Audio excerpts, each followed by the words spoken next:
এই ব্যাটারিগুলো যদি একবারে ড্যামেজ হয়ে যায় বা নষ্ট হয়ে যায় তাহলে একটা 200-300 টাকা দিয়ে ব্যাটারি কিনলেও ঠিকঠাকভাবে চার্জ থাকে না। তো এই ব্যাটারিগুলো কিভাবে ঠিক করা যায় সেটা আমি দেখাচ্ছি।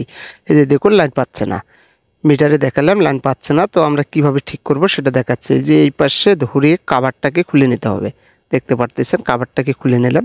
নেওয়ার পরে এখানে দুটো ডট থাকার কথা কিন্তু নেই, কিন্তু এই যে এই জায়গার মধ্যে দেখুন লাইনটা আছে, কারণ ছোট ছোট ফোঁটা অর্ধেক দেখা যাচ্ছে। এখান থেকে লাইনটা ঠিক এই বরাবর টানতে হবে, দেখতে পারতেছেন। আমি একটু পেস্ট লাগিয়ে নিলাম, তারপরে সোল্ডারিং করে নিচ্ছি। একটা চিকন তারের সাহায্যে আমি লাইনটা জাম্পারিং করব, দেখতে পারতেছেন। চিকন একটা তার নেব, নেওয়ার পরে এই বরাবর টানবো। তো কাজটা হয়ে গেল, দেখতে পারতেছেন। বাজারে যে সকল ব্যাটারি পাওয়া যাচ্ছে ঠিকঠাকভাবে ওগুলোর মধ্যে চার্জ থাকে না, তাই বরং এটাই যদি আমরা ঠিক করি কিছুদিন যাবে, দেখতে পারতেছেন।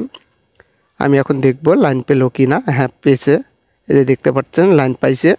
তো এখন আমি এটার উপরের যে কাভারটা আছে এটাকে লাগিয়ে নেব, তারপরে সেটের মধ্যে তুলে দেখব চালু হয় কি না। দেখতে পারতেছেন আমি চালু করলাম, হ্যাঁ ব্যাটারিটা ঠিক হয়ে গেছে, একদম চালু হয়ে গেছে খুব সহজে। আসলে একটা ব্যাটারি কেনার চাইতে এই ব্যাটারিটা অরিজিনাল ঠিক হয়ে গেল, অরিজিনাল ব্যাটারিটা